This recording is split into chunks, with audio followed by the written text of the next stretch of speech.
শিখা ও শনিদেবের আশীর্বাদ।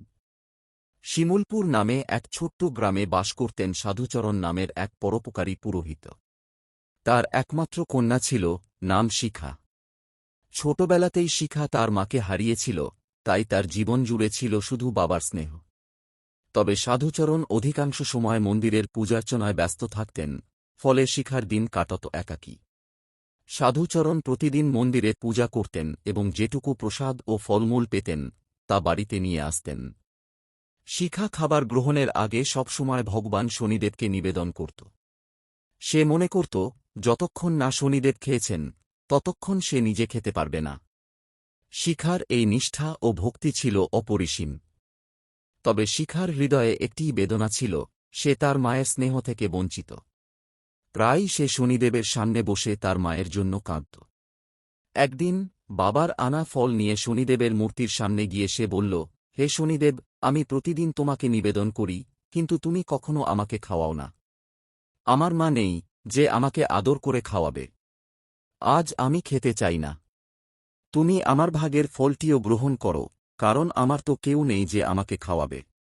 এই কথা বলে শিখা ফুঁপিয়ে কাঁদতে লাগল। তার এই অশ্রুবাষ্প সহ্য করতে না পেরে হঠাৎ শনিদেব শিলার মধ্য থেকে আবির্ভূত হলেন। তিনি স্নেহভরে বললেন, শিখা, তোমার নিষ্ঠা ও ভালোবাসা আমায় স্পর্শ করেছে। আমি প্রতিদিন তোমার নিবেদন গ্রহণ করি, কিন্তু তোমাকে কখনো খাওয়াতে পারিনি। তোমার মাও তোমাকে খাওয়াতে পারবে না, কিন্তু আমি তোমার অভাব পূরণ করব। আজ থেকে প্রতিদিন প্রথমে তোমাকে খাওয়াব, তারপর আমি খাব। আমি তোমার কাছ থেকে তোমার মাকে কেড়ে নিয়েছি, কিন্তু বিনিময়ে তোমার জীবন ভালোবাসা ও আশীর্বাদে ভরে দেব। আজ সন্ধ্যায় দেখবে, তোমার বাবা মন্দির থেকে 2টি কালো গরু নিয়ে আসবেন। এরা তোমার মায়ের আশীর্বাদস্বরূপ, তাদের মধ্যে তোমার মায়ের ভালোবাসা বিরাজ করবে। শিখা বিস্মিত ও আনন্দিত হয়ে গেল। সত্যি, সেদিন সন্ধ্যায় তার বাবা মন্দির থেকে ফিরলেন, সঙ্গে ছিল 2টি কালো গরু। শিখা বুঝতে পারল, শনিদেব তার কথা রেখেছেন। এরপর থেকে শিখা গরুগুলোর যত্ন নিতে শুরু করল, যেন তারা তার নিজের মা।